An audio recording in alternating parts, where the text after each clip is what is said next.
మిత్రమా, మనిషి శ్వాస కన్నా ముందు స్వార్థాన్ని పీల్చుకుంటూ పుడుతున్నాడు. అందుకే అనుకుంటా చనిపోయినప్పటికీ శ్వాసను విడిచిపోతున్నాడు, కానీ స్వార్థాన్ని మాత్రం విడిచిపెట్టలేకపోతున్నాడు. నీ చుట్టూ ఉన్న వాళ్ళకి నీవు సంతోషంగా ఉన్నావా, బాధలో ఉన్నావా అన్నది అవసరం లేదు. నీవు వాళ్ళని ఎంతగా సంతోష పెడుతున్నావు అన్నది మాత్రమే కావాలి. ఈ సమాజంలో అందరూ నీతో ఏదో ఒక అవసరం ఉన్నంత వరకే నీకు విలువ ఇస్తారు. లేని వినయాన్ని, ప్రేమను నటిస్తారు. ఒక్కసారి నీతో అవసరం తీరిపోయాక వాళ్ళ నిజ స్వరూపాలు బయట పెడతారు.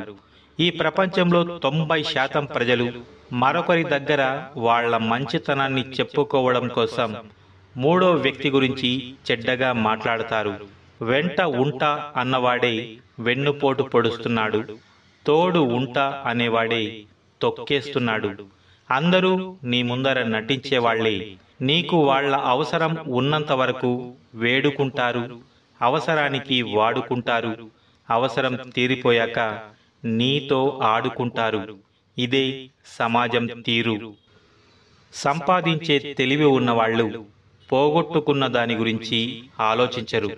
గెలిచే దమ్ము ఉన్నవాళ్ళు ఓటమి గురించి బాధపడరు. బలమైన బలహీనత అయినా అంతా మీరు ఆలోచించే విధానంలోనే ఉంది.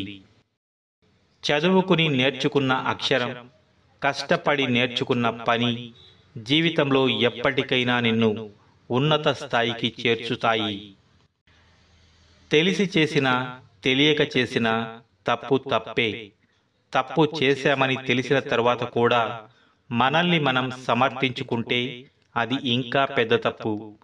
చేసిన తప్పును సరిదిద్దుకోవాలి అనే ఆలోచన మనలో కలిగిందంటే తెలుసుకుంటున్న జ్ఞాన బీజానికి అదే తొలిమెట్టు. కోపం, బాధ, ప్రేమ ఇవి అందరి మీద చూపించలేము.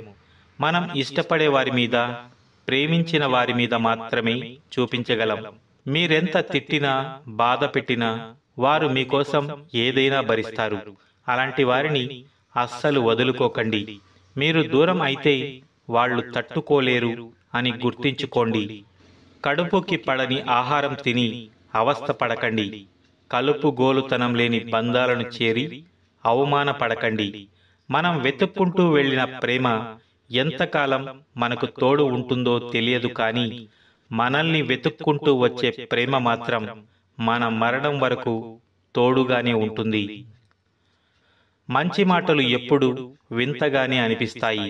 ఒక్కసారి వాటిని అనుసరించడం మొదలు పెట్టావా అవి నీ జీవితాన్నే మార్చేస్తాయి. మంచి ఆలోచనలు నీకు ఆరోగ్యాన్ని ఇస్తాయి. చెడు ఆలోచనలు నీకు కొత్త రోగాల్ని తెచ్చిపెడతాయి. అందుకే మంచిగా ఆలోచించండి, నిత్యం ఆరోగ్యంగా ఉండండి. నీ మాటల కన్నా మౌనమే ఎక్కువ సమాధానం చెబుతుంది అనుకున్నప్పుడు మౌనం వహించు. నీవు మౌనంగా ఉండడం కన్నా మాట్లాడడమే మంచిది అనే సమయంలో మాట్లాడే అవకాశాన్ని కోల్పోకు. ఎదుటివారు చెప్పేది వినడంలో తప్పు లేదు, కానీ మనం వినిపించాలనుకున్నది మాత్రం చెప్పడంలో మిస్ కావద్దు. నీవు సంపాదిస్తున్నప్పుడు పలు రకాల వాళ్ళు నీకు పరిచయం అవుతారు. అదే 10 రూపాయలు అప్పు అడిగినప్పుడు పరిచయస్తులు కూడా పరాయి వారిలా నీకు దూరంగా పోతారు. కాబట్టి సంపాదించడం చేతకాని వాడికి ఖర్చు పెట్టే అర్హత లేదు. చెప్పే ధైర్యం లేనివాడికి ప్రేమించే అర్హత లేదు. అలాగే సమయం యొక్క విలువ తెలియని వాడు జీవితం యొక్క విలువను అర్థం చేసుకోలేడు. జీవితంలో మనకు ఎదురయ్యే ఏ వ్యక్తిని మనం చిన్నచూపు చూడకూడదు. ఎందుకంటే వాళ్ళు జీవితంలో మనకు మరొకసారి ఎదురుపడవచ్చు. అప్పుడు వారు మనకన్నా గొప్ప స్థానంలో ఉంటే వారి ముందు మనమే తల దించుకోవాల్సి వస్తుంది. మనిషి డబ్బు ఉంటే సుఖంగా ఉంటాను అనుకుంటాడు, కానీ మనశ్శాంతి లేనప్పుడు అతని చేతిలో ఎంత డబ్బు ఉన్నా వృధా. జీవితం శాశ్వతం కాదు, డబ్బు శాశ్వతం కాదు. శాశ్వతంగా నిలిచేది మన మంచితనం. జీవితంలో మీరెంత కూడబెట్టుకున్నప్పటికీ సరైన ఆర్థిక భవిష్యత్ ప్రణాళిక లేకపోతే అదంతా ఆవిరైపోవడానికి ఎక్కువ కాలం పట్టకపోవచ్చు. అహంకారం అనేది భయంకరమైన మానసిక వ్యాధి లాంటిది. ఈ వ్యాధి సోకిన వాళ్ళు సుఖపడరు, ఎదుటి వాళ్ళని సుఖపడనివ్వరు. ఎదుటివారితో పోల్చుకోవడం, ఎదుటివారి నుంచి ఆశించడం, ఈ రెండు వదిలేస్తే జీవితంలో చాలా సమస్యలు తొలగిపోతాయి. కోరుకున్న దానికోసం వెంటపడడం, కోరి వచ్చిన దాన్ని కాలతన్నుకోవడం అనాదిగా ఈ సమాజానికి ఉన్న బలహీనత. అందుకే ఎంత వెతికినా మనిషికి తృప్తి దొరకదు. ఒక వ్యక్తిని ఎదుగుతుంటే ఎదగనిద్దాం, ఎందుకంటే వాడు ఎదిగితే 10 మందికి అవకాశాలను ఇస్తాడు. అలాగే పడిపోయే వ్యక్తిని పట్టుకుందాం, ఎందుకంటే వాడు పడిపోతే వాడిని నమ్ముకున్న వాళ్ళు కష్టాల పాలవుతారు. ఎదుటివారి మీద కోపంతో మనసు ఎక్కువగా పాడు చేసుకోకు, ఎందుకంటే మనుషులు ఎప్పుడూ నీతో ఉండరు, కానీ నీ మనసు ఎప్పటికీ నీతోనే ఉంటుంది. ఎదుటివారిలో తప్పులు వెతకడమే పనిగా పెట్టుకుంటే బంధువులు, స్నేహితులు ఎవ్వరూ మిగలరు. ఎవరిని తప్పు పట్టవద్దు, ఎవరిని నిందించవద్దు. ఎవరి పరిస్థితులు వారివి. కొన్నిసార్లు నీ చుట్టూ ఉన్న పరిస్థితుల్లో మార్పు జరిగినట్టుగా అనిపిస్తుంది. నిజానికి అది నీలో వచ్చిన మార్పే ఆ పరిస్థితులను కొత్తగా చూపిస్తుంది. మీలో ఏ శక్తి సామర్థ్యాలు లేకున్నా పర్వాలేదు, కానీ సోమరితనాన్ని మాత్రం దరి చేరనీయకండి, ఎందుకంటే సోమరిపోతూ దేన్ని సాధించలేడు. 40 ఏళ్ల తర్వాత వివాహం చేసుకుంటే నీకు కలిగే సంతానానికి నీ వృద్ధాప్యంలో నిన్ను చూసుకునేంత వయస్సు రాదు. కాబట్టి 40 ఏళ్ల తర్వాత వివాహం చేసుకునే ముందు కాస్త ఆలోచించు. నీకు వచ్చే కోపం అనేది ఒక చేతకానితనం. నీవు ఏమీ చెప్పలేని, చెయ్యలేని స్థితిలో ఉన్నప్పుడు ఈజీగా వచ్చే ఒకే ఒక ఆయుధం. ఆ కోపం వలన బంధాలు దూరం అవడం తప్ప దాని వలన ఉపయోగం ఏమీ లేదు. మీ ఆలోచన విధానం బట్టే మంచి చెడు ఆధారపడి ఉంటాయి. మూడో వ్యక్తి మాటలను ఎప్పుడైతే నమ్ముతారో అప్పుడే మనశ్శాంతిని కోల్పోతారు. మీ మనసులో విష బీజాలను నాటిన వాళ్ళు బాగానే ఉంటారు. అవి మహావృక్షమై మీ వంశాన్ని కూడా నాశనం చేస్తుంది. ఎందుకంటే మనకు అర్థమయ్యాక అనుభవించే విషయాలు కొన్ని ఉంటే, అనుభవంలోకి వచ్చాక అర్థమయ్యేవి మరికొన్ని ఉంటాయి. అందుకే ఎవరు ఏం చెప్పినా గుడ్డిగా నమ్మకండి.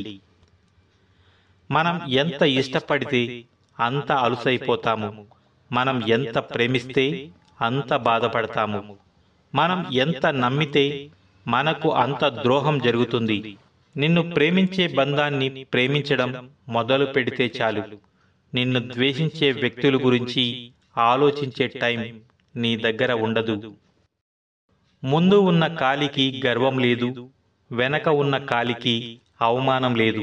ఎందుకంటే ఆ 2 కాళ్ళకి తెలుసు తమ స్థానం మారడానికి ఒక్క క్షణం చాలు అని. నేను అనే ఆత్మాభిమానం ఒక మనిషిని ఎంత ఎత్తుకు తీసుకువెళ్తుందో, నేనే అనే అహంకారం ఆ మనిషిని అంత పాతాళానికి దిగజారుస్తుంది. గాయపరిచిందని గతాన్ని, కలసి రాలేదని కాలాన్ని నిందిస్తూ కూర్చుంటే లైఫ్లో కృంగిపోవడం తప్ప సాధించేది ఏమీ ఉండదు. అన్నింటినీ మరిచిపోయి ముందుకు సాగినప్పుడే మనం అనుకున్నది సాధించగలం. ఓడిపోతే గెలవడం నేర్చుకోవాలి. మోసపోతే జాగ్రత్తగా ఉండడం నేర్చుకోవాలి. చెడిపోతే ఎలా బాగుపడాలో నేర్చుకోవాలి. గెలుపును ఎలా పట్టుకోవాలో తెలిసిన వాడికంటే ఓటమిని ఎలా తట్టుకోవాలో తెలిసిన వాడే గొప్ప. మీకు విలువ ఇవ్వని వారి వద్దకు వెళ్ళి మీ విలువను పోగొట్టుకోకండి.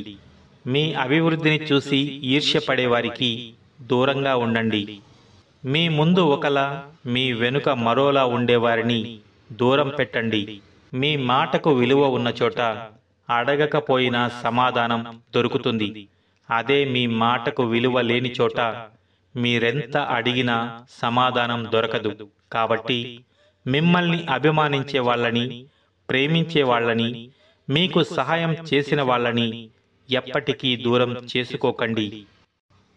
ఒకరితో ఇంకొకరిని పోల్చుకోకూడదు. ఎందుకంటే కుక్క ఎప్పటికీ అడవికి రాజు కాలేదు. సింహం ఎప్పుడు కుక్కలా విశ్వాసం చూపించలేదు. ఎవరి స్థానంలో వారు గొప్పవాళ్లే. పెరుగు కంటే పెరుగులో ఉన్న నెయ్యికే వాల్యూ ఎక్కువ ఉంటుంది. అదేవిధంగా మనిషి కంటే మనిషిలో దాగి ఉన్న మంచితనానికే వాల్యూ ఎక్కువగా ఉంటుంది. నీవు ఎవరో తెలియకుండా నీ గురించి తప్పుగా మాట్లాడుతున్నారు అంటే బాధపడవలసిన అవసరం లేదు. ఎందుకంటే కుక్కలు కూడా తెలియని వాళ్ళని చూసి మొరుగుతాయి. అంత మాత్రాన నీవు చెడ్డవాడివి అయిపోవు.